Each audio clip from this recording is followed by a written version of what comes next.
What's up, everybody? Happy Sunday afternoon, hot off the WWE Royal Rumble 2023. It's Ryan Drosty.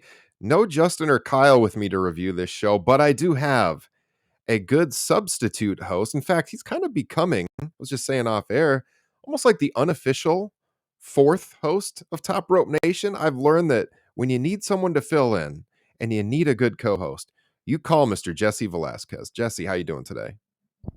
Life's good, Ryan. I always appreciate your hospitality and the invites, and hopefully I can be 2/3 as entertaining as Kyle would be when it comes to this review.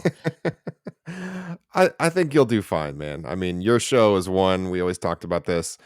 I always check out your podcast. If you never heard of Unplugged Pro Wrestling, just went through a rebranding, and our friend Tim Jensen, I know, is designing you a new logo. He showed me some of that work the other night, actually 2 nights ago, and you've kind of switched up your format a little bit. I have been really enjoying when you go after the hot takes from Twitter.com. I appreciate you. There's a lot of cannon fodder from last night, so having to narrow down my options this week is going to be pretty simple. Yeah, I would say so. There's going to be a lot to talk about on every podcast because this was, interestingly enough, Royal Rumble 2023. We talked about it in the preview show. How could it not exceed last year's show, which was just dreadful?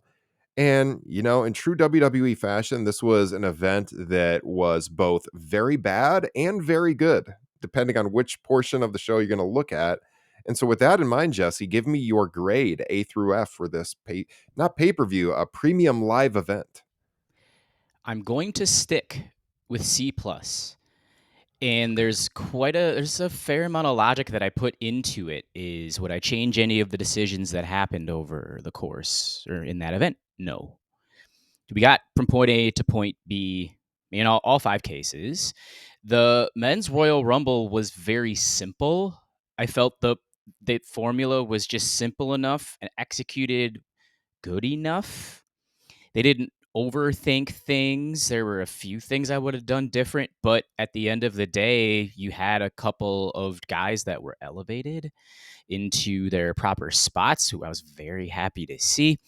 Main event, obviously, the angle afterwards blew away, I think, every expectation that I had thought of, and then the middle was what really brought this down to a C+. Yeah, I'm also at a C plus, and mostly because of the main event angle. I thought there were some people ranking that men's rumble like all time, and I am not there at all. I thought it was pretty decent. I mean, way better than last year's, which was terrible. There's some really creative spots that we'll go through here that I'm sure we're going to see now in rumbles moving forward. There's also some botches. I think they got the winner correct. I think that they kind of had to go with Cody. But yeah, you said it. The middle of this show was a slog to get through. I mean, starting with you do Pitch Black, which was a mess. You take that into Bianca and Alexa Bliss, which was a mess. The women's rumble was pretty paint by numbers, pretty so. Right winner again though, I thought. And so I mean it was very, very long, but then you get to that main event and I mean, it's an all-timer for sure. I think we're gonna rave about it. If you guys are here checking in live in the chat, let us know your thoughts as we go. We are streaming on this SE Scoops YouTube channel right now. Top Rope Nation social media, SE Scoops social media. We're on Twitch right now, Facebook. We're streaming, I think, 5 places right now, Jesse. So getting the show out there, and immediately after we get done streaming, I will put the podcast up. And I'll be hitting the podcast feeds. But yeah, I'm at a C plus as well. And let's see, where's the poll results over on the Top Rope Nation Twitter page? Let me pull that up. Looks like we got 118 votes. About 45% gave it a B, 35% an A, 12.7% a C, 6.8% D or F. Yeah, I mean, I always say on these shows, C is average. If it's going to be an A or a B, there's got to be something that I want to rewatch on it. And I can't say I would want to rewatch any match on this show. I would rewatch the closing angle though, so that's kind of why I slotted it at C plus. It's almost at a B for me. It's better than most WWE pay-per-views have been in the memorability aspect, at least I think you could say. right now as well. I see Carl, patron of the show, is checking in. He's got this at a C. Yeah, Meltzer saying this men's rumble was one of the best was a poor take. I was shocked. I think Kyle put that in our Facebook group that he had said that. I had to look it up, and yes, indeed, one of the best. Oh, boy, I don't know, Dave. I don't agree with that at all. It wasn't bad. I mean, it wasn't up there with your 92s, your 98s, not even like 2005, 2001. Not I didn't think it was as good as 2020, just a few years ago. So yeah, it was okay. Should we get into the show? Absolutely. And then before as well, I was trying to think back to 2010 because Niall Clark, shout out to him in the Facebook group Hmm. for providing very detailed notes on every Rumble going back from its inception to now. Yeah. Trying to rack my brain from 2010 to now where I would put it. And I think just because the Royal Rumbles over the last 12, 13 years have just not been good, most of them, Hmm. it's like third or fourth in the last 13 years. And it was just Yeah. a hair above average to me Yeah. for some of the I reasons we're agree. probably going to get into. Yeah, I mean, it kind of dragged at portions. I took some pretty meticulous notes. They opened with the Royal Rumble, which was a little shocking to me, but then again, this card was so thin that it was kind of hard to figure out a way to slot this to keep people engaged throughout the show. So, yeah, we'll go through it here. So they open up the pay per view with this guy from this band called Hardy voicing the intro. And I saw so many people on Twitter and Facebook talking about like they thought it was Kid Rock at first. He looked like a chunky Kid Rock a little bit. And he's doing this long extended intro. Yeah, I mean, if you think someone's Kid Rock, that's not good. That's not good, Jesse. But we'll come back to this band later on, or this so-called band later on, and we'll have some things to say about Hardy. They were making me want for Jeff Hardy's band, which also isn't a good thing. This is yeah. Tom Hardy, Matt Hardy, Jeff Hardy, Any the other real Hardy. Hardy boys in the book. Right. Yeah. Give me the classic novels. Yeah, the fiction books, the series. Exactly. Oliver Hardy. Yes. Think about your Laurel and So Hardys, yes. Laurel and Hardy, that is a great reference. My dad always had growing up. He had like a portrait of Laurel and Hardy in our garage. Classic. All right, so then we get into the arena, and immediately a theme song comes on, and it's Pat McAfee making a surprise return. Of course, all of these WWE theme songs are so unmemorable right now that like who actually knew that was his theme song when it came on? You have to look to the video board to see his name plastered to know that's what it is. And of course, Michael Cole is screaming at the top of his lungs. It's like Andre the Giant has returned to life or something as Pat McAfee is making his way down the entrance ramp. And I don't know. Pat is very hot and cold to me. I'm not personally a huge fan of his announcing. I don't know about you, Jesse. Some people really like it. Some people don't. I'm not a huge fan. It seemed as we went through the show, he wasn't really up on the happenings and the storylines right now, which you can't really blame him. He's a pretty busy guy. But what do you like or dislike about his announcing? He injected, I think, some of his tiger blood into Michael Cole when Michael Cole was announcing, "Oh my gosh, it's Pat McAfee." He's a little too over the top for me. I know a handful of people in my circle that watch his show on YouTube a few days a week. He's obviously, I mean, WWE really supports over the top theatrics when it comes to their characters, so Vince probably made that hire because, oh, this guy's great, pal. And he also, Hmm. if I recall, yeah, he interviewed Vince. Yes. Very obviously couldn't dig into nuts and bolts about specific things. He was just basically kissing Vince's ass for 2 hours. But Very I think softball. Yeah. very, very, he's hit and miss with me. Gosh, I'm just trying to think with like him. And then Mike Tyson, by the way, when he's made appearances, like he actually has some pro wrestling knowledge, and I Hmm. somewhat appreciate it. Whereas Pat McAfee, I think it's starting to rub off over the last couple of years, just being around the business and having a different taste and flavor. So I would rank him somewhere in the middle. He can just get a little too over the top for me. Yeah. Yeah. Agree. He brings an energy, that is for sure. I do like his energy more than Michael Cole, and Michael Cole has been getting into this over the top announcing lately and screaming and screeching at you. It's not great. We got a lot of that tonight, but let's get to the Rumble. All right. So start off the men's Rumble right away.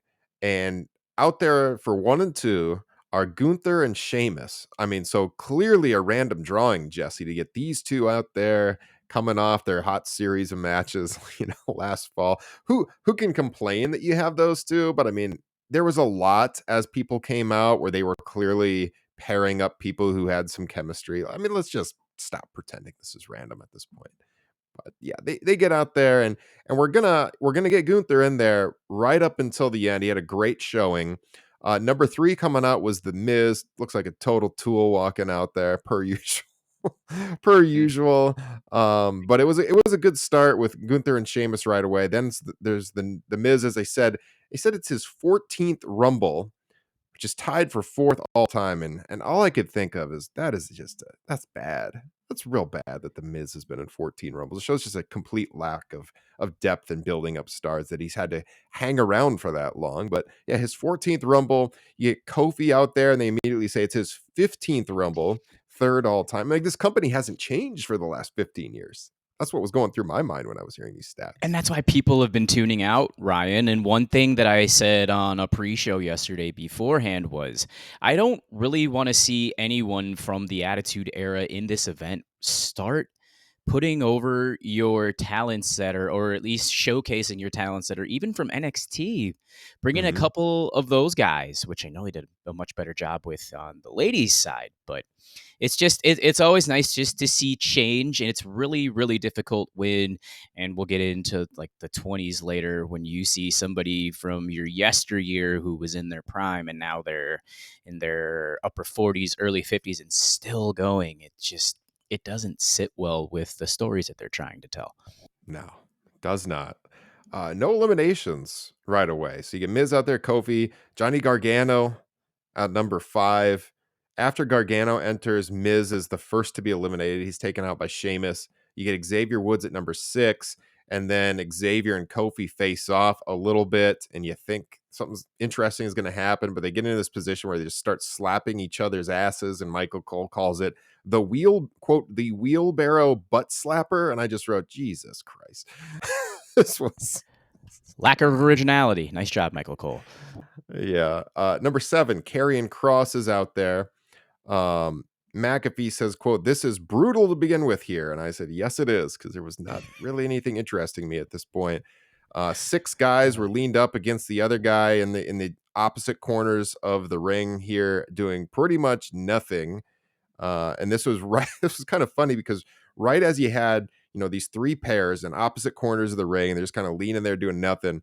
Cole goes, "Oh, there's a lot of heavy hitters in there," or there was absolutely no heavy hitting going on at this point.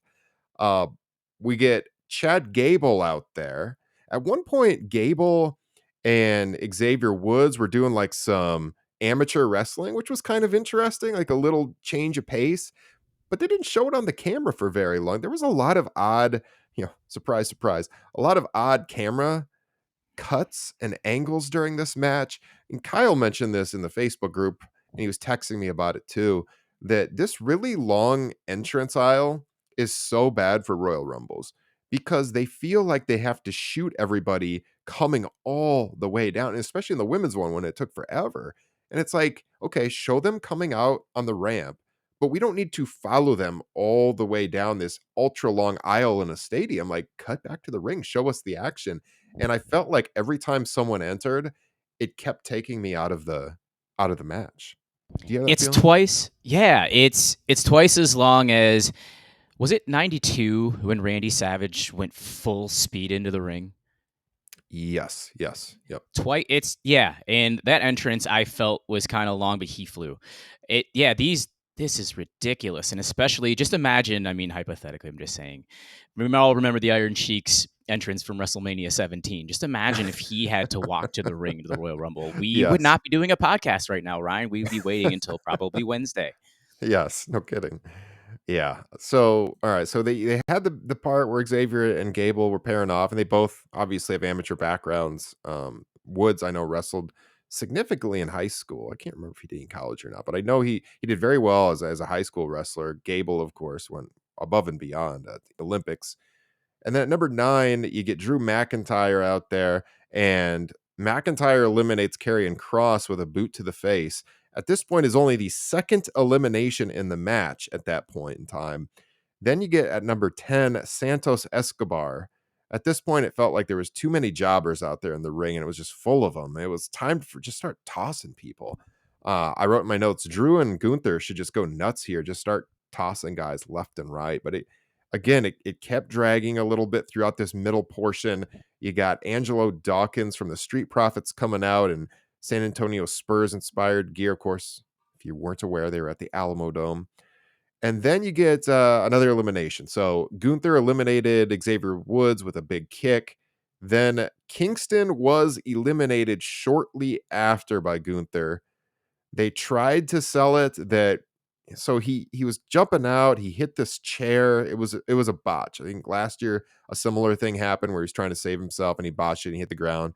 And Michael Cole like tried to save for it as he was laid across this chair and he's like, "No, no, no, look, one of his feet is on the chair," but they didn't really move forward with this. It was a botch and And he hit his head. yeah, Which that'll be a wasn't common great. theme here coming up. Yeah. So poor Kofi, 2 years in a row, he messed up his typical acrobatic thing that he's done for years and years and years, which also I don't think we really need to do that anymore. It's kind of played out. It's just Nope. wrestle a good match out there, Kofi. 12. All right. So here you get your first surprise, Brock Lesnar coming out at number 12. And now we're finally going to get some eliminations. So as Brock walks down, McIntyre and Sheamus are all smiles. They keep showing them. They're happy to see Brock. They want to go at it with Brock. Uh, and McAfee just screaming into the mic about him being the ultimate alpha male and all of this. And Lesnar takes out Sheamus and Drew to start. Well, he takes them on rather than tossing some of the jobbers out. He goes after those two. Then Escobar comes off the top. Brock catches him, tosses him backwards out of the ring. Ugly, ugly bump. I never went back and watched this. He either hit his back, his head, or both. Basically came across the ring apron. Brock just like tossed him backwards like it was nothing. Then he takes out Dawkins and Gable. He gives an overhead belly to belly to Sheamus, who land kind of ugly on his neck. And then you get a face off with Gunther and Brock. So he had eliminated Sheamus, Drew, and all of those people I went through. What did you think of this segue here to kind of clean things out a little bit? It's great that he cleaned things out, and it makes people who really have followed the WWE over the last 2 decades nervous that Brock could potentially be overstaying his welcome and maybe pulling off a W. You just never know. There's always that slim chance that Triple H is going to go Vince McMahon on it and rerun with Brock Lesnar in a main event in WrestleMania. It's like, oh no, here we go again. So Yeah, he's not I gonna win did again, enjoy, hopefully, but obviously, the tease with Gunther and Brock Lesnar. I unfortunately was interrupted, but I mean, I'm really hoping that will be a match coming down the road. And my biggest question there is, do they do the right thing there and put Gunther over?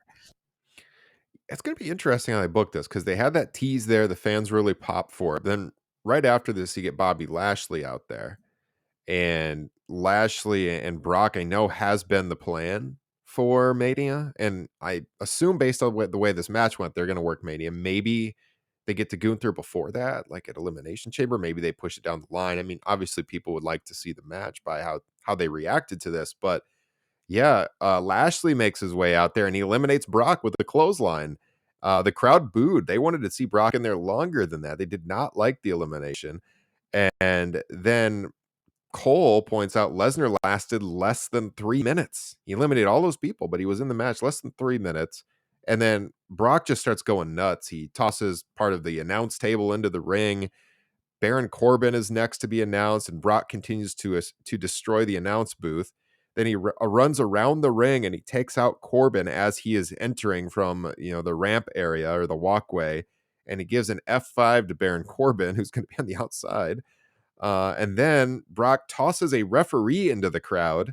Then we get Seth Rollins coming in at number 15. Seth comes down. He tosses Corbin into the ring for the first time. He super kicks him and he clotheslines him out of the ring as McAfee laughs in the most annoying way possible into the microphone at this point. sometime around here too, McAfee referenced the cock and then said peacock. And I think that's the first time I've ever heard someone say that on, like, we all joke about it and we call peacock the cock, but he actually said it on commentary at this point. At times, Pat McAfee is one of us, Ryan. It was pretty funny. He really is. And then yeah, he made some references to the Banger Brothers and how they're not called that anymore. Maybe you have to pay a subscription for that or something like that. That was funny. Ugh. I'll give him that. Innuendos, yes, he's full of them. Trying to bring back a milder version of 1999. Yes.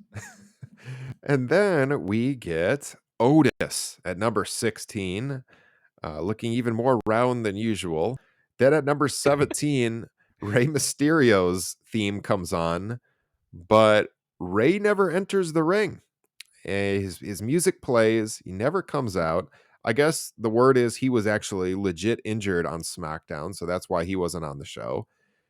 During after they announced Rey, but he never comes down, Rollins eliminated Lashley. This is where That one McAfee shocked me. yeah. And then this is where McAfee made the joke about the Banger Brothers. I did have that in my notes here. And then, of course, right after Rey, Dominic Mysterio. What are the odds? Back-to-back numbers. And he comes out wearing Rey's mask. Cole is on commentary screaming, "This kid is an absolute piece of," and they cut him off. Cole is just beside himself seeing Dominic Mysterio out here. Dominic, on the way down, he attempts to like tear Rey's mask, and he eventually gives up because he's not quite strong enough to do that. You would have thought that prison would have made him a lot stronger. Jesse, he needs to hire you as a personal trainer. That's a fact. I will say this as well about Karrion Kross. What was your favorite Karrion Kross near the top of the card moment? You lost to Rey Mysterio on SmackDown on Friday night, and you were out within the first 9 participants in the Royal Rumble. Nice job. That Infinity Stone that Triple H was acquiring is starting to look mighty bleak these days, isn't it? Yes, it is. Yes, it is. Speaking of bleak, Elias out at number 19. Right after this, you get a Claymore and a Brogue Kick simultaneously to Elias, who then gets tossed right away. Gargano firing on Dominic, and Cole says, "Wow, he might be bigger than Dominic." Oh, what a way to put over these guys there. That kind of remind me of like when JR is getting a little ornery and he starts, his actual thoughts come out there. No Kind of filter in your burying him a little 70s. bit. Yeah. Wow, he might actually be bigger than Dominic. All right. Poor Johnny Gargano. Number 20, Finn Balor. Right after this, Gargano gets eliminated by Dominic and Balor. Teaming up here is the Judgment Day, of course. 21, a surprise. It's Booker T. Booker T comes out. We get the Spinaroonie.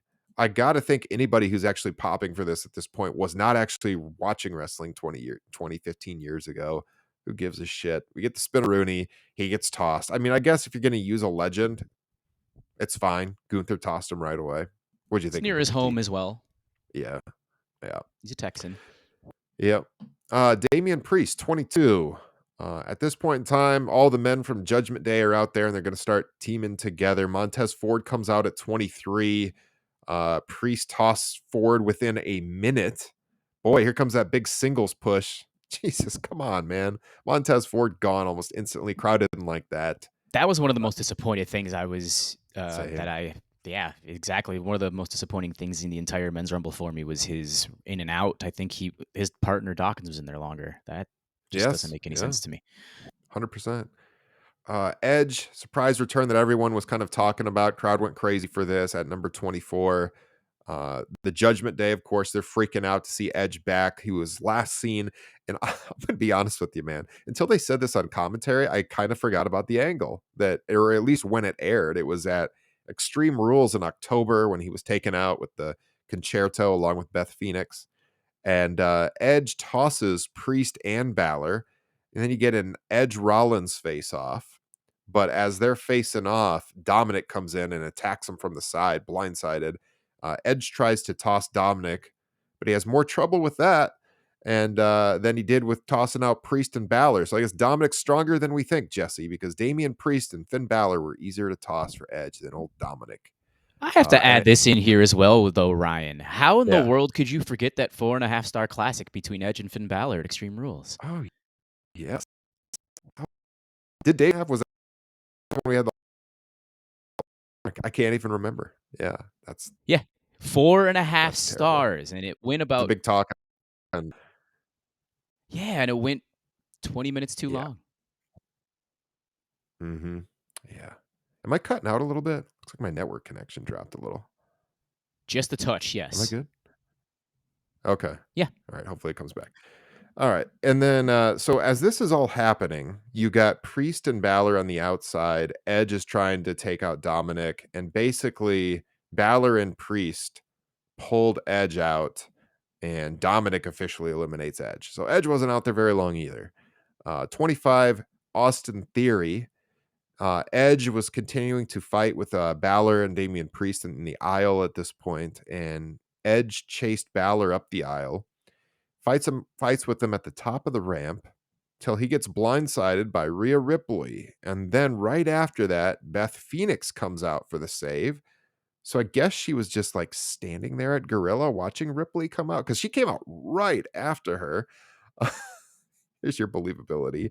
But Didn't she make came any out. sense. Yeah. Yep, came out, made the save. 26, Omos. 27, Braun Strowman. You get Strowman facing off with Omos. Tries to get the crowd into it. Pretty tepid applause, though. They exchange some hands, and then Braun clotheslined Omos out of the ring. Uh, Ricochet comes out at 28, and on commentary, I don't even know who said, I think it was Cole. He's like, somehow Dominic is still in the match. And yes, we were all thinking that, Michael Cole. How is he still out there? Gunther eliminates both Sheamus and McIntyre after Drew nonsensically tried to save Sheamus. Is this what happened? I got this in my notes. I thought they were eliminated earlier. I don't even Nope. remember anymore, Nope. Jesse. You are 100% correct. I remember they were on the edge of the ropes towards the near point of the camera because I That's know right. it was the close end of the ring, pulls him up, and then Gunther just comes right behind him and Yeah. dumps them both. It's a big Yeah, moment for him. it never makes sense like why people are trying, even if they're their friends, trying to save people in the Royal Rumble. Every man for himself. But yeah, Drew was trying to make the save for Sheamus. I guess they were teaming up, helping each other throughout. And yeah, I think I said earlier Brock eliminated them. He didn't, but he was fighting with them right away. Okay. Yes. Yep. He knocked them Yes. both off their feet. And you mentioned loyalty as well. I watched the 2000 Rumble yesterday while my son was asleep. Billy Gunn eliminated the Road Dogg out of the Royal Rumble, the Mm, New Age Outlaws. So, yes, they knew that they were fighting for something. yes. Apparently, Drew was just a really good Samaritan and wanted to help his fellow banger bro. Yeah. All right, so we're getting down to it. These thorough notes are about to wind down, you guys. In the next few matches, I don't have nearly as much, and you'll know why as we go through them. But yeah, we get Logan Paul coming out at 29. Of course, that's a surprise, and everybody gangs up on Paul. Once he gets to the ring, the place was booing the hell out of him. Paul and Strowman ended up facing off, and McAfee says that Paul is staring at a meat castle. All right. Number 30, Cody Rhodes coming in at number 30. Cody gets the full-on entrance with the dim lights and everything. And he tosses Dominic, then takes a power bomb from Strowman. At this point in time, we get the spot everyone's talking about. We'll probably see this in almost every Royal Rumble in the future now because it was super cool. But basically, Logan Paul and Ricochet got on opposite sides of the ring. They springboarded off the top rope across the ring, met midair in the middle of the ring, and took each other out with like a double clothesline. I've never seen that before in WWE or AEW, I don't think. It's definitely happened in Lucha Libre. I saw like a GIF or a video clip on Twitter floating around where that move had been done, but it's certainly not a move you would see all the time. And it was spectacular. That was an incredible moment in the match for sure. I was in a state of shock that Logan Paul outjumped Ricochet. Yes, he did. Yeah, He's got a tremendous amount of athleticism, and we know now obviously he didn't tear his ACL, but he had some MCL and PCL issues after his match with Roman at Crown Jewel. yeah, yeah. I mean, for all of his personality quirks and why a lot of people don't like him, he's a super athletic kid, and yeah, he does some good stuff out there. So yeah, that was awesome. And then Cody eliminated Strowman after Braun had saved Ricochet from elimination by Cody. Theory eliminates Ricochet.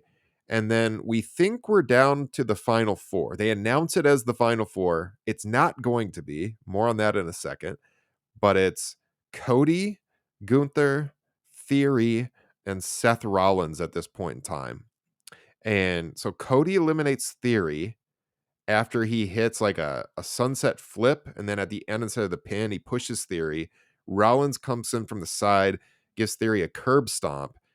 And then he gets tossed. Then Cody and Rollins face off with Rollins saying, welcome back. How's that pec feel? You're not going to do it to me twice. You're not going to steal my spotlight. And they start circling each other until Gunther comes in and breaks it up.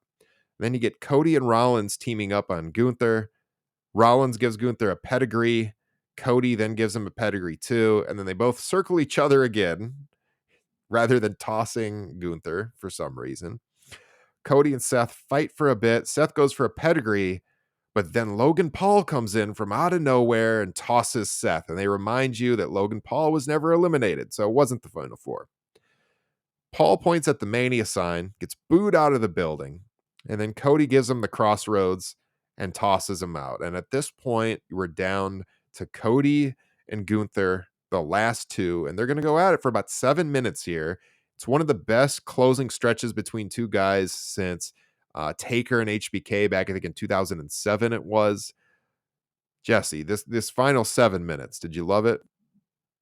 I really enjoyed it. And I will say, real quick on Logan Paul, if he taps into this heel side of himself, I think it's going to make him much more compelling. So let's hope he continues it, because I think ever since he stepped foot in the promotion, he's tried to lean into a babyface character that just doesn't suit him.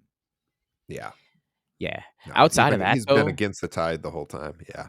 he really has, and I'm hoping the people backstage, like the true agents that have been in the business, will kind of soften him up and educate him that you should be tapping into this. Here's why.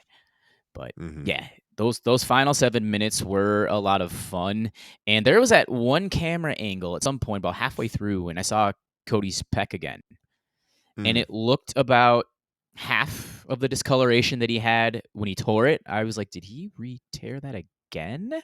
Or is Gunther just laying these chops in? Yeah. We all know, and that's what we've always loved about him. I mean, he's more than just chops, folks.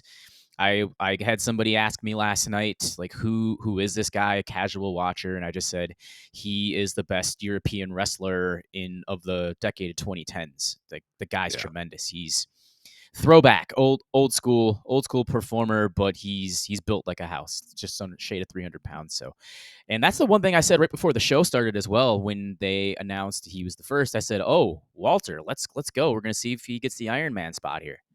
I was surprised that he made it the full hour and some change. You know, with all these people getting their names back, we'll get into that in the women's match. I wish they'd just start calling him Walter again. This Gunther thing is lame. I still haven't gotten used to it. I just want to call him Walter too. I'm with you. Yeah.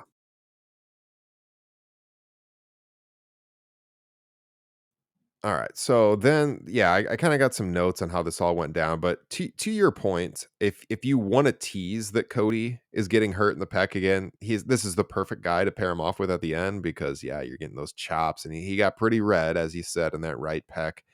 And yeah, you got your number 30 and your number 1 entries here. Gunther has gone almost bell to bell. The chops, as we mentioned, he gets Cody on the ropes. Gunther comes in with a kick. Cody dodges it. Gunther goes out to the apron. Cody goes for a disaster kick, springboard off the middle rope, but Gunther hits him down to the mat, re-enters the ring. Gunther ended up putting Cody on the top turnbuckle. They're fighting up there. Cody falls to the ring apron on the outside, fights back. He goes back up top. Gunther meets him up there. Gunther superplexes Cody back into the ring. Cody fights back from underneath and hits the Cody cutter off the ropes. Clotheslines Gunther over the top rope to the ring apron. Gunther steps back into the ring. Cody uppercuts his leg. Cody gets him into the corner with his legs spread, sitting across the turnbuckle, and he runs in with a kick that didn't really look like it was anywhere close to connecting in the nuts, but it is sold as such. They exchange right hands. There's chops. Gunther hits a drop kick and a power bomb. tosses Cody, but he hangs on to the outside with the ropes. Gunther gives him a chop on the apron. They exchange hands. Gunther puts him in a sleeper, but as he's kind of like passing out, Cody pulls him from behind while he's locked into the sleeper over the top from behind. Gunther escapes. Cody goes up top, but he gets hit in the gut when he jumps into the ring. Gunther lifts Cody, but Cody reverses it into the crossroads. Cody then comes in with a clothesline, eliminates Gunther for the victory. Cody Rhodes, your 2023 Royal Rumble winner on the men's side, points at the WrestleMania sign. He's on his way, Jesse. The right call? It absolutely was. The final elimination looked a little unnatural. I will say it looked like Gunther almost turned his body just as Cody was clotheslining him over the top, so it looked a little awkward to Mm-hmm. me. I Yeah. will say the one thing that I did really enjoy about the 2023 Royal Rumble was the cohesion, again, the point A to point B, you're establishing your WrestleMania programs in this match. I see that Edge and Finn Balor at Mania yawn, yes, but it is being established that that's going to be a program moving forward. You established that we think Dominic Mysterio and Rey Mysterio are probably going to be a program moving forward. We could see Brock and Bobby. That's going to be another thing where in the last couple of years, they've been left scrambling till the last week, 2 weeks to develop programs for Yeah. WrestleMania, and it just leaves us as fans, podcasters, etc., wondering what's the direction, why should I be interested, and not giving us those undercard stories. And that's something I think that Triple H did a pretty solid job of with this Rumble, even though at times we mentioned there were too many people in the ring. It got clunky, but at the end of the day, the right result was Cody Rhodes winning the Royal Rumble. And now we see why it opened this card as well, because you didn't want that thought of Sami Zayn entering the Royal Rumble, fans potentially hijacking it, much like a Daniel Bryan situation in 2014. And you just wanted a clear cut Cody Rhodes win here. They established that. It was great. And I'm pretty sure fans completely forgot about Sami Zayn with the final two as well. Mm-hmm. Yeah, I agree. Yeah, they said in the pre-show Sammy wasn't going to be in. And when this went on first, I figured he probably wasn't going to be one of the surprises. I thought if he was going to be in the Rumble and they were even going to possibly go that direction, then it would be the last match. It would be coming out of something happening in the Roman KO match. But something did happen a little later, which we'll get here to very quickly because the next portions of this card are pretty bad, and I think we're going to go through them really quickly here, Jesse, because we got the Mountain Dew pitch black match next. Sponsored by Spencer's Gifts, as someone said. I think Greg said that over in the Facebook group. Yeah, I mean, if you've seen a Naomi entrance, with the neon, that's basically what this was for the entire time. The lights appear to be bright green. Um, Bray's entrance took forever, as you would expect. People like the entrance, of course, but then, as we always say here on the show, and then the bell rang, and this was not much. It was not a very good match whatsoever. I'm not even going to get into the blow by blow portion of it. Basically, like I said, Bray had multiple masks. At the end, after he puts on like this red mask, where apparently like nothing could hurt him at that point after the finish. It's like, why would you not have worn that mask the entire time? Then, if that is the case, whatever. I just don't get into this lore stuff, but yeah, it was a terrible match, not good, as Kyle would say, not effing good. After the match, so he wins, Bray wins, of course, uh, you know, defeating LA Knight. Then they fought through the ringside area. They get up to the stage where he takes down LA Knight. And then, of course, up on top of the stage, Uncle Howdy appears. And he does like a coffin drop to LA Knight through the stage with pyro. And when I say to LA Knight, I'm being very generous because he overshot him by like 2 feet. Like it wasn't even close to hitting him. It looked terrible. Pyro goes up, and then they pan up, and of course the Funhouse puppets are all up there where Uncle Howdy jumped from. And not what I want out of pro wrestling, Jesse. I laughed hysterically when they showed the replay again when he just completely overshot him. It was so bad. It just Ugh. looked like a movie extra just jumping. Or if anybody's seen this horrible movie, Mark Wahlberg's The Happening, I hope you haven't. But if you have seen some of the commercials and the previews for it, you see these goofy looking ghosts in masks just like flying out of the sky and just like jumping out of your screen. That's what Uncle Mhm. Howdy reminded me of when he jumped out at the screen. And we Yeah. need to absolutely stop with these red lights, these Mm. darkened arenas with Bray Wyatt. Just quit hiding the fact that he can't wrestle. Yeah. That's enough. I mean, Yeah. there's a reason he hasn't wrestled in 3.5 months since he reemerged at Extreme Rules. It's because he can't go.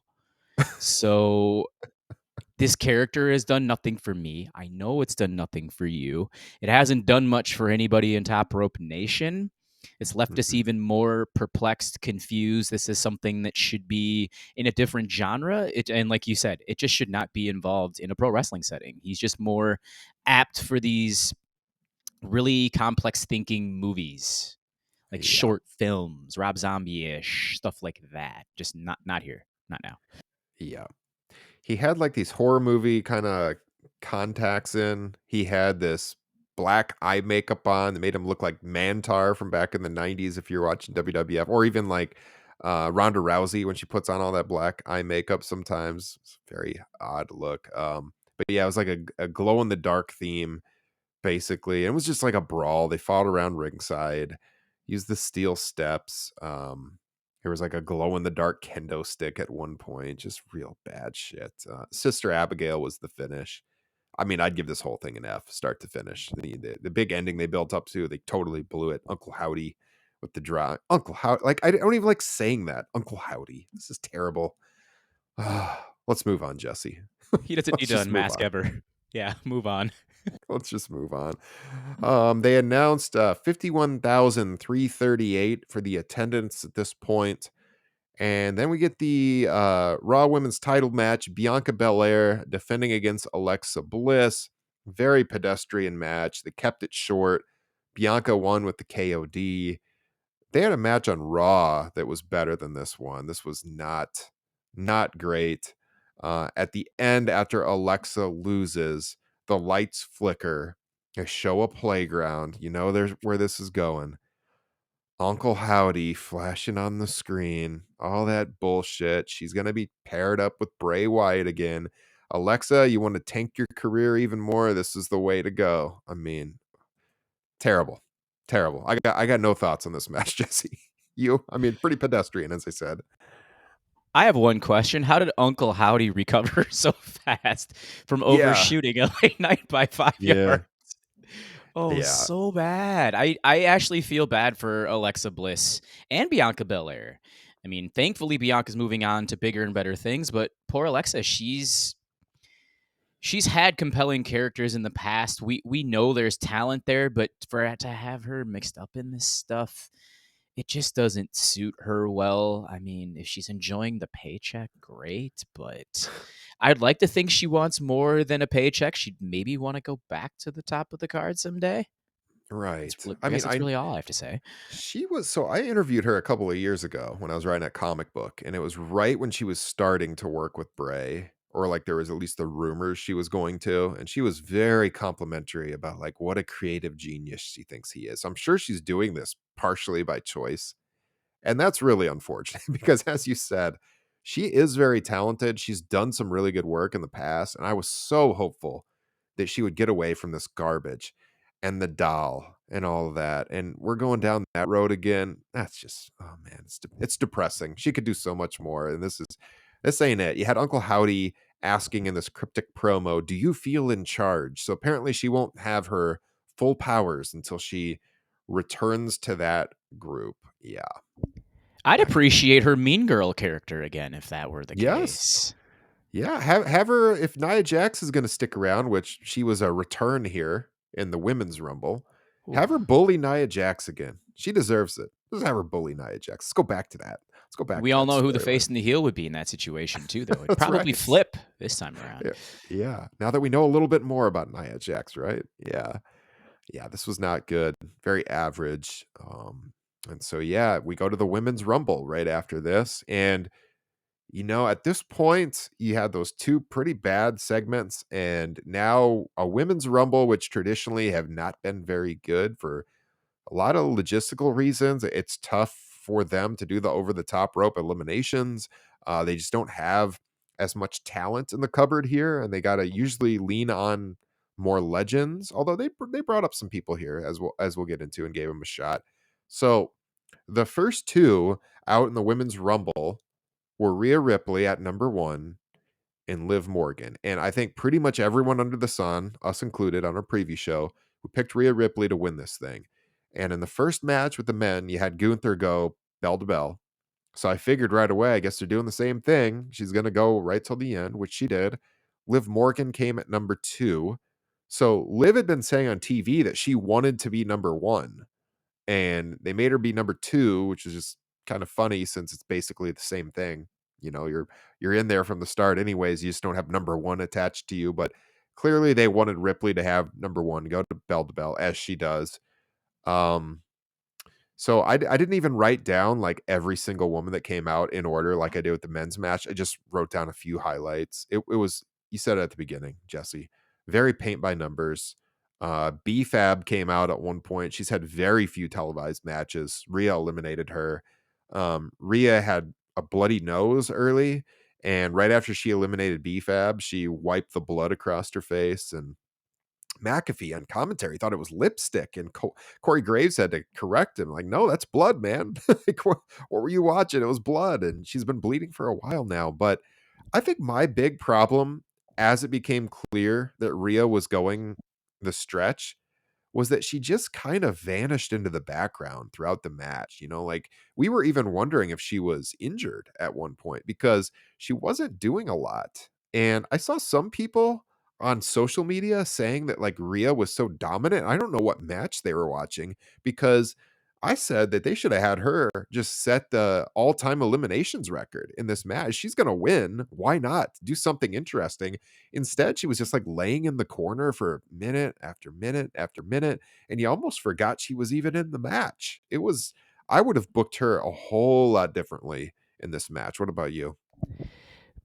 BFAB, you mentioned number 7. I believe she was the first eliminated too. That was a huge problem in this match. Was there were too many women in there at once. And Garrett Gonzalez, by the way, mentioned, because I posted, I said, "Where's Rhea Ripley at this point?" She's like, "I think that she's injured." It's like, really? Like, what? And I didn't. I was trying to pinpoint maybe where it happened, how it happened, and never got an answer. And somebody, I think it might have been even in the scrum afterward or the media call, had said that Rhea Ripley injured her knee and popped it back into place mid Hmm. match. I don't know Wow. where that happened, how that happened, but it definitely explains why she didn't really have quote unquote full power until Nia Jax comes into the ring at 30, as opposed to her Yeah. just lying around. And she should have been displayed as a much more dominant figure here. I would have maybe had her come in at 10 and Hmm. have her just wipe out the entire ring. And like you alluded to, just go on an elimination spree and establish dominance. Yeah. So, yeah, in the end, Ripley would have 7 eliminations. The women's record is 8. The men's record is 13, I think, set by Brock in 2020. So yeah, she didn't get to the men's record for sure. But yeah, the order was Dana Brooke was 3, Emma was 4, Baszler 5, Bailey 6, B-Fab at 7, as you said. And then we got Roxanne Perez, who's kind of local to the area. And the crowd really popped for her coming up from NXT. And she looked really good in there. Like, she was clearly one of the most talented people. And she was eliminated after just let me get the minute count on this. She was only in there 4.5 minutes. I would have kept her out there a lot longer. I thought that was a big miss on their part. But yeah, she looked good while she was in there. One of the very few in this match that really got the crowd behind her. I mean, the crowd was really dying through the middle of this match. And how can you blame them after sitting through the Mountain Dew match, and then that Alexa Bianca match was really nothing. I mean, they were bored, really bored at this point. I could not blame them. I think that's a disadvantage of having 2 Rumbles, Mhm. is the crowd can completely just lose focus. I mean, you Yep. and I have been in audiences together where we've lost focus because Mhm. one match was just so good that Yeah. we knew that the next one was gonna fall flat because crowd had fatigue from what they had just witnessed. And you mentioned Roxanne Perez, Roxy from Ring of Honor, and I know she had just left there as she was their champion. Now she's NXT champion. I think she's only 21 years old. So I could see her in the next 3, 4, 5 years being elevated to that top of the card. And you definitely noted that she has the potential to do so. And Texas agrees. I know that she was Yeah. trained by Booker T at Reality of Wrestling. So yeah, that it'll be really cool to see when she does make that jump and how they use her. Hopefully to utilize her Yeah. well. Yeah. So the next few entrants were Dakota Kai at 9, Io Sky at 10, Natalia at 11, Candice LeRae, Zoe Stark, Xia Li, and then Becky Lynch came out at 15, and Becky got a big pop, and they immediately took her out. So, like, the crowd finally woke up again. She gets down there to the ring, and Damage Control just takes her out instantly. Drew lots of boos, and she was just laid out ringside for several minutes. And it was like so unfortunate because finally they got something to get the crowd into it. And no, we're just gonna take her out right away. There's just a lot of layout problems with this match, I thought. Puzzling. With all with all the talent that they have, I should care about Shayna Baszler. I should care about Damage Control. I should care about Candice LeRae. Should also care about Becky Lynch. And Becky, you can argue, is really the only one of those women that these folks cared about. Yeah. It's just the Damage Control booking from the start. I mean, I'd say after the SummerSlam appearance, which I thought was great. I'm like, okay, maybe Triple H is going to turn at least these three into gold, and it just hasn't been the case. Not winning the women's tag team championships the tournament the first time, and then winning them in, I believe, Saudi Arabia, if I remember correctly. And it's just been an up and down swing. Bailey's already lost 3 times to Bianca Belair. Why should I care about her? It's Yeah. just, and that just shows this state again of the WWE's women's division when they're getting no time on TV these days either. That's controversial. So to see Becky get the short end of the stick a couple of times in the last week is obviously going to probably draw fan attention away from the match that was already plotting to begin with. Yeah. Yeah. Total agreement. You got Tegan Knox out there at 16, and then Asuka comes out. Asuka got a big pop. She would end up being in the match for 33 minutes, and Asuka looked great out there. She was like heads and shoulders above everyone. I thought she was phenomenal. There's still a lot of potential for her, I think, in pushing her. Hopefully they do so. But yeah, the crowd was really into what she was doing. And then we get Piper Niven. That's right. No more Dewdrop. Finally, they changed the name. So she comes out, got a nice reaction. Were you happy to see that? I'm sure she was elated. She probably wanted to know what the F a dewdrop was when she Dewdrop? was exactly when she was named that. I'm not even Oh, going to attempt the high pitched Kyle Ross voice I on that can't one, do it. Yeah. folks. I Dewdrop? exactly. I could channel a couple of his, but definitely not to that one. I thought it was fantastic that they changed her name. I thought it was cool. Hopefully they do something with her and Asuka, who you mentioned earlier that she had her biggest run during the pandemic Yeah. when Becky took some time off because she was pregnant and handed her the title and she ran with it for a while up until WrestleMania when Rhea took it from her. So hopefully they I bring like back this. Go ahead. Oh, sorry. Yeah, I think my internet was cutting a little bit there, but yeah, I would like them to keep her more serious as just an ass kicker, which she kind of came across in this match, rather than doing like the stupid comedy stuff where it almost seems like they're trying to just make light of the language barrier. It's just terrible. Just let her kick ass. She doesn't need to talk. Just portray her just like she was in this match. You know? It's a throwback to her character before she arrived in NXT. I believe Yeah. Kano was her name, and she was the Hmm. most feared women's wrestler in the world. So hopefully that we can channel that side of Asuka this time around. Yeah. Yeah. So then we get Tamina, who was in there seemingly too long. It was about 12 minutes, felt a lot longer than that. And then Chelsea Green makes this surprise appearance. She had been heavily rumored to be coming back. No injury because she was immediately eliminated. 5 seconds. Chelsea Green taken out.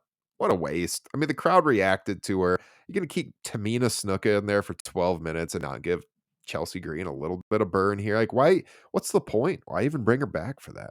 I don't know. I don't get it. That part's confusing to me too. And if I recall, she was one of the 4 women at All In Yeah. with Britt Yeah. Baker, Deonna Purrazzo, and I can't recall the 4th. It wasn't Kylie Ray because that's a little bit later. But yeah, she's always had talent. I guess she's almost been a victim of getting in her own way at times.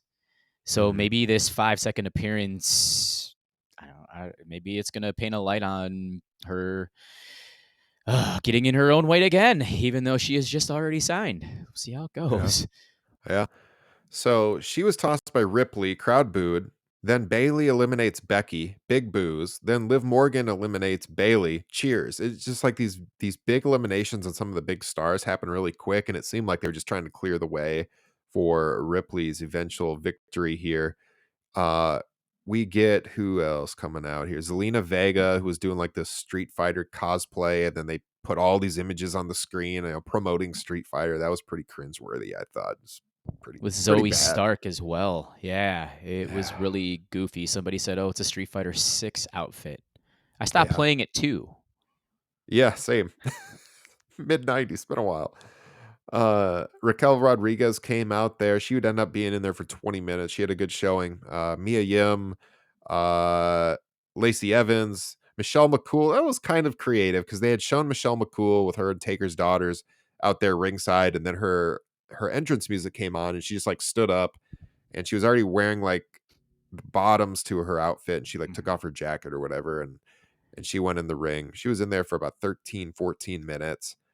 Indy Hartwell, Sonya Deville, Shotzi with the tank, Nikki Cross came running down the aisle, and then yeah, Nia That's nice. Jax was your big surprise at 30. Oh, Yeah, so yeah, go back to Michelle McCool, and though like I think 4 out of those 5 women that came into the ring, they were taking a very conservative approach to this women's Royal Rumble. yes, they were. And in the end, we get down to a final four of Liv Morgan, Ripley, Asuka, and Nikki Cross. Cross was eliminated first. Then they were all out on the ring apron. Asuka went for the mist on Rhea, but she ducks and the mist hit Liv Morgan. Rhea Ripley then kicked Asuka off to eliminate her. Liv was blinded, of course. So she's trying to attack Rhea Ripley, but she can't see. Let's see. Rhea like was dropped, but she hung on to the ropes.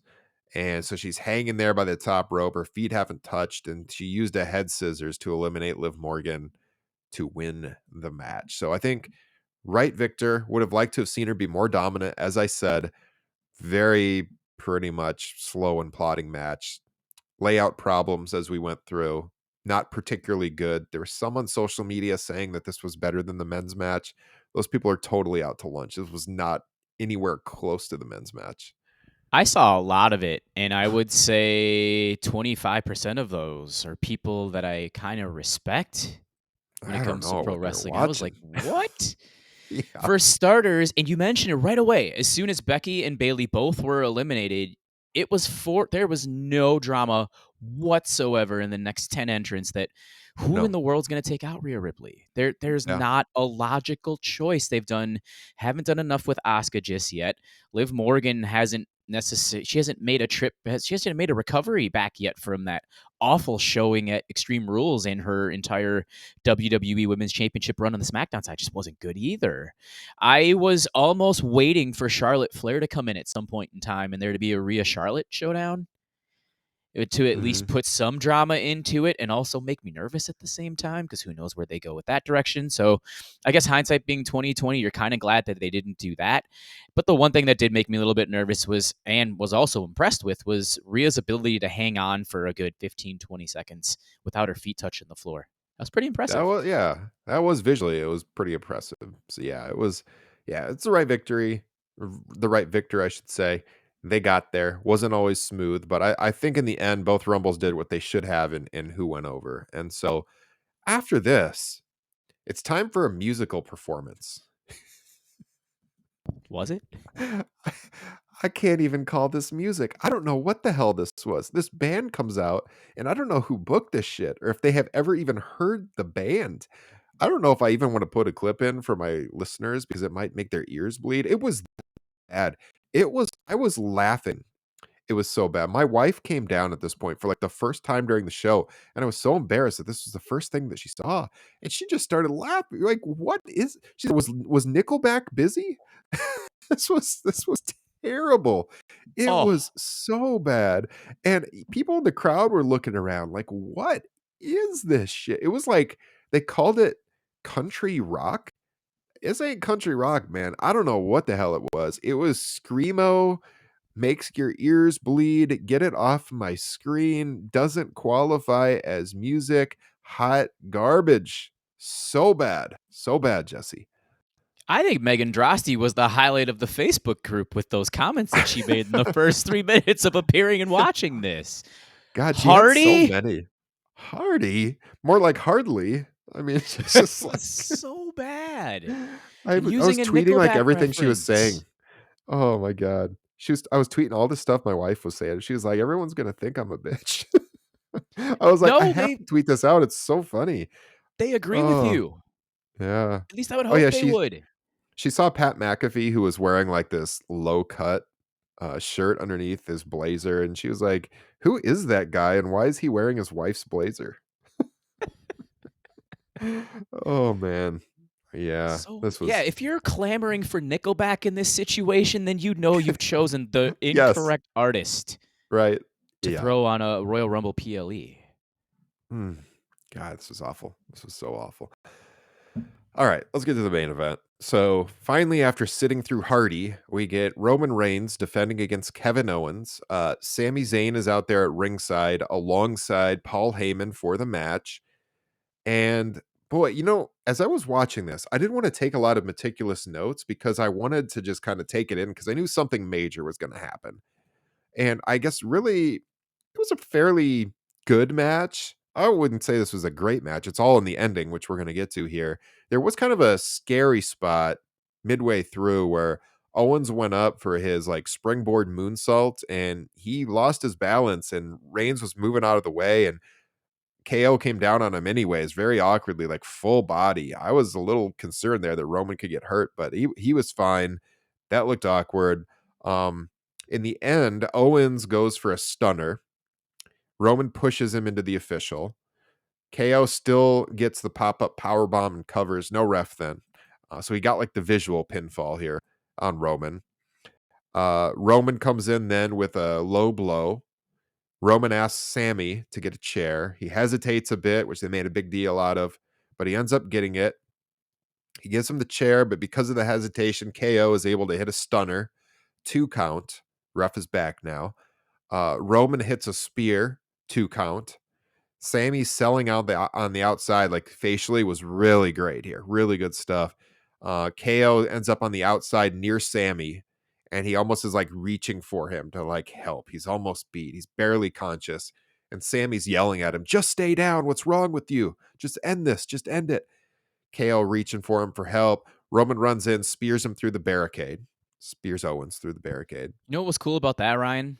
Yeah. It wasn't the stereotypical barricade that he was speared through. It's usually the one that's right by Michael Cole and the Yeah. timekeeper. Yeah. Yeah. This was like opposite corner. Yep. This was over kind of by the entranceway. And Roman asks, let's see, yeah, Roman throws him back first into the steel steps at this point. This was brutal. It looked like he really kind of like snapped his head on the edge of the stairs. And then he did it. There was this guy in the front row who was like, do it again. So Roman did it again. And he throws KO again onto the stairs. So like imagine he's straight in front of the steps. It wasn't like from the side, and he throws just backwards, like right into the hard edges of the stair. That looked pretty bad. Props to KO for taking that. Sammy is horrified watching this. Uh, Heyman is then screaming about acknowledge your tribal chief, and Mhm. Sammy puts the one in the air, of course. KO tries to fight back. He gets speared again. This time Roman covers, gets the 3 count. 881 days and counting, and Roman's still your champion. We'll get to the aftermath here in a second, but any thoughts on the match that I didn't talk about, Jesse? Go back to that spot you're talking about, the steel steps. Yeah. So there's a gentleman, David Pickett, kind of a friend of mine, who I met through my best friend when he got married in March of last year. Found out he was a wrestling fan. He listens to my show. He might listen to your show. I hope he listens to your show after this. He was wearing an orange sweatshirt, and I don't, was it him that yelled out, "Do it again, Roman?" Because he was there with his wife and their 16-year-old son, right directly in front of everything that was going on when Mm, Kevin was pleading with Sami for help, when okay. Roman slammed him into the steps. And I just went, "You are the luckiest SOB right now. I wish I could trade places with you just for these next 30 minutes." Because, Yeah. yeah, the visual is just awesome. And I really enjoyed, usually not a really big fan of ref bumps, but it really led to the pretty much the only drama of the match. Yeah. So it made sense in this scenario. And of course, we all knew Roman was going to win, but at least make it a little bit climactic. And they did the best they could. We just all know Yeah. that the best was yet to come. Yeah. So after the match, I mean, this is going to be an all-time this is an all-time great payoff to an incredible story. We've said for months on this show that the Bloodline, Sami Zayn, is like the only thing worth watching on WWE television, and it's worth watching. It's that good. It has been incredible, the writing on this. And so what happens, and we'll talk about where this ranks historically in a second, but after the match, basically the Bloodline was just beating the hell out of Kevin Owens. You got the Usos, you got Solo Sikoa doing all this damage to him. They end up handcuffing Kevin Owens to the ropes, and he's just kind of leaned up against the ropes, handcuffed to the top rope, stretched out, just all dead weight there. And he gets a Roman Reigns gets a metal folding chair, and he's about to smack KO, totally unprotected with this chair. And then Sami Zayn steps in. He tells Reigns that you've done it. You're better than this. He's had enough. This is beneath you. And everyone ooh and ahs when Sammy stepped in to stop it. And Roman's confused and he starts nodding. And he's like, "You're right. You do it. You deliver the chair shot. Basically prove your loyalty to us." So he hands the chair to Sami Zayn. Sammy stares at that chair. He's hesitating. And then Reigns just goes after him. Reigns was screaming back and forth at KO too about how he was holding down Sammy, and Roman was saying he loves Sammy. And so now he's trying to get into Sammy's head and telling him about how much he's done for him and he's helped his career. And Owens didn't do that for him, hit him with the chair. And Roman walks a couple of steps away, and Sammy picks up that chair, and boom, he hits Roman in the back. And that place erupted. I mean, this is one of the loudest pops you will ever hear at a WWE event. It was incredible, like pure magic. Amazing stuff here. Nobody knows what to do. Roman drops down. He looks confused. The whole bloodline can't believe it. Jey Uso's like, first he's kind of like shocked and he's kind of covering his face. And eventually, everybody starts beating down Sami Zayn, except Jey Uso, who at one point is sitting on the top rope just watching and he doesn't know what to do. Because remember, Jey was the guy who, well, you go back a couple of years, he was feuding with Roman. And so that's a long aspect of this story that can play out too. It can go into all of that. But then the fact that he was the guy who didn't trust Sammy all those months, and now he likes the guy. He believes in him, and he doesn't want to beat down Sami Zayn. So all the rest of the bloodlines looking at him, and they don't know what Jay's doing.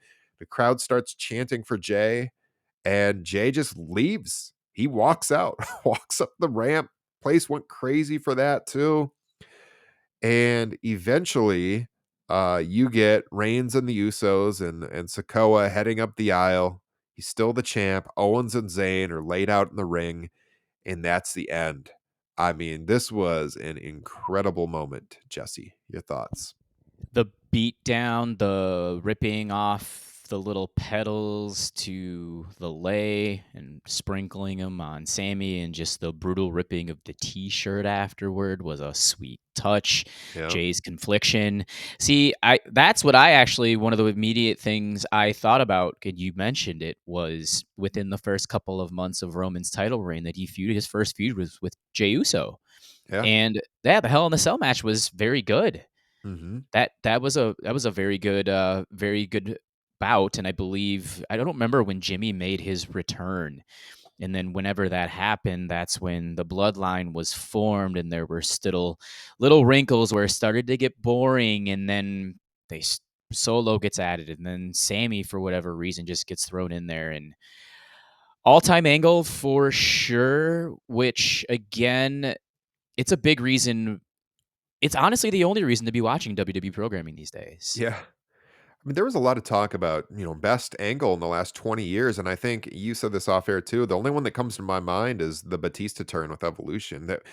And we're talking like scripted angle, by the way, because there's been other stuff that's happened, like Daniel Bryan's rise. That was pushed by the fans. It wasn't like they scripted that to happen in exactly the same way. Like the fans kept having them change the narrative because they hijacked the shows.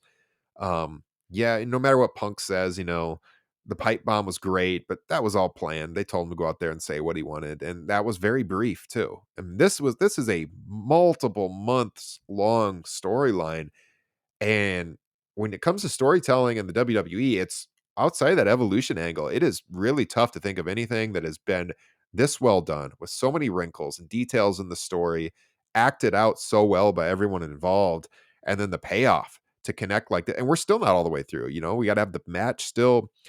There's a good debate they should do Sami Zayn and Roman Reigns at WrestleMania. Cody won the Rumble, and it would appear that they're gonna do Sammy and Roman in Montreal. Of course, he'll have the hometown crowd up there.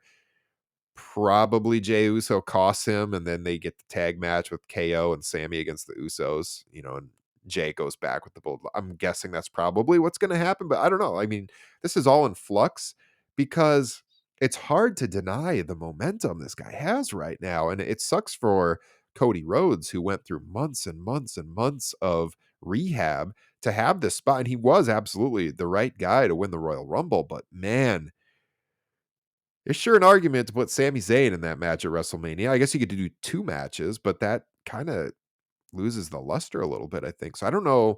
It's almost like an embarrassment of riches here because they've got 2 really good options. I think they're both good options, but this Sammy thing, I mean, you gotta strike when the iron's hot, and this is one of the best stories they have done ever, and it's on fire. I'm gonna play the audio, if I haven't already, of when he hit that chair shot and the way that crowd reacted was pretty damn magical. And I don't know what they're gonna do. They've got Hunter was asked in the post show scrum about the pressure he feels building to his first WrestleMania as head of creative, and if it's more excitement or pressure. And he said he definitely feels the pressure. I mean, he's got a lot of pressure on him right now to play this one off perfectly and not upset anyone. I don't know what direction they should. I don't know the answer. I got to think about this some more because going in, I was pretty set on still got to do Cody. But after watching the way that this played out, it's a really, really strong argument for Sami Zayn at WrestleMania. What are you thinking right now? Before we get into that, think about the Raw 30 moments, because it's almost like that time period. Yeah, And most of your Raw 30 moments, and Kyle eloquently went through them all, that 90, most of them took place in 97 and 98. yeah, So there really isn't, from a story perspective and consistency all across the board, that this has been going on since Sammy. It's been 6 months plus, but you could obviously go back a couple years because now you're throwing the J wrinkle in.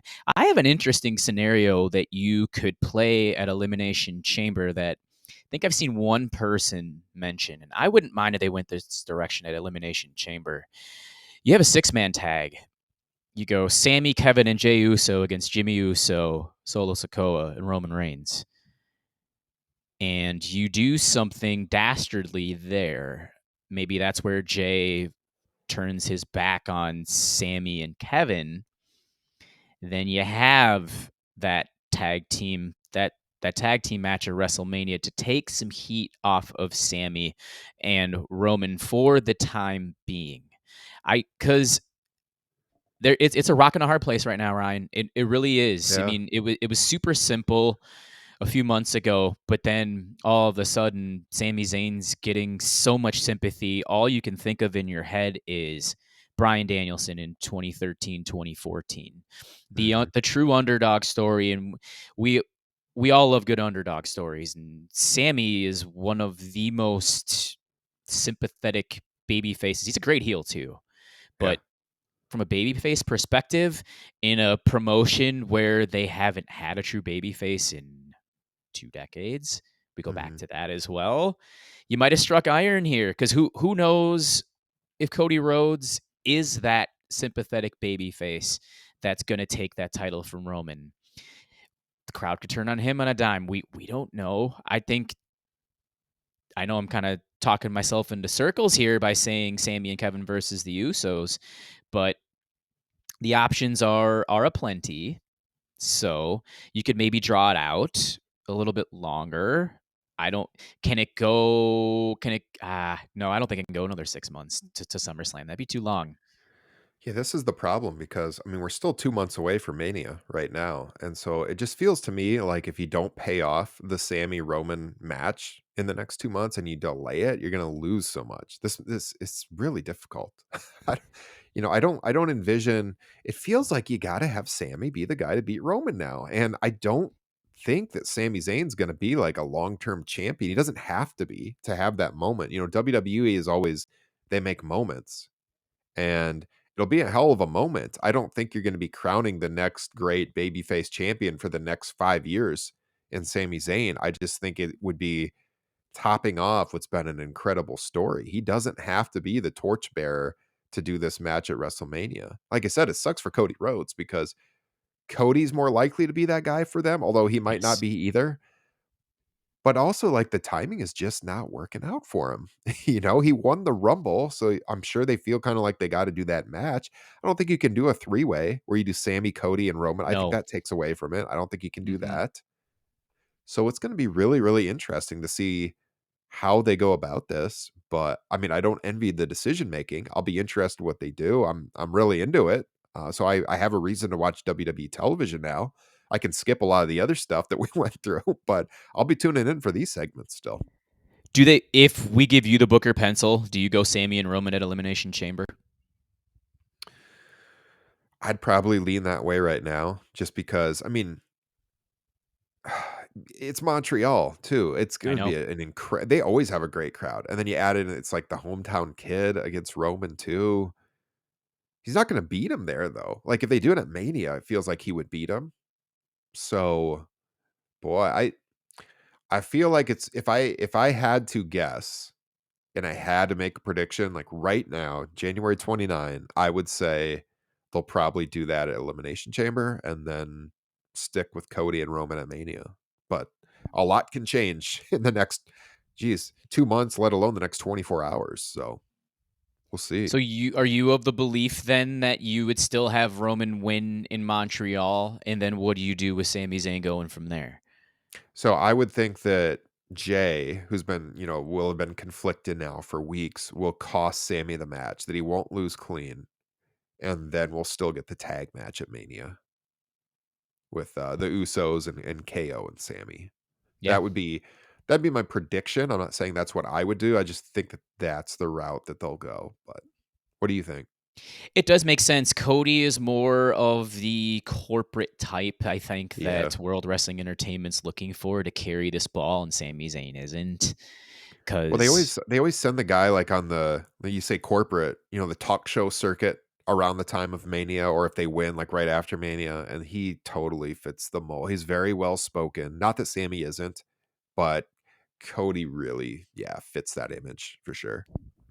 I would love to see just paint a different light. Let's just say that Sami Zayn were to get a match with Roman Reigns at WrestleMania instead, or Roman defeats Cody on night one, and we'll say hypothetically Sami defeats Roman on night two. What I would love to see is, and you could paint this at SummerSlam, you get a program down the line where Kevin turns again on Sami.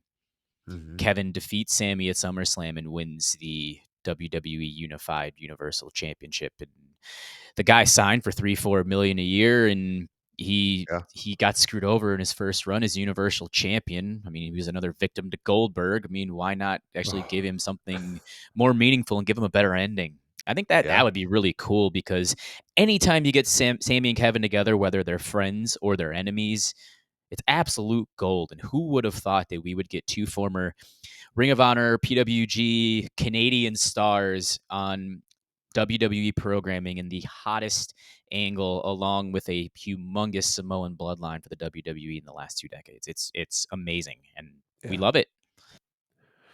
Well, I mean, hey, they're firing on half cylinders right now. The rest of the card has got to pick it up a little bit, but it's very top heavy. But the top heavy stuff, as we said, is really really good right now. So it's a great ending to the show.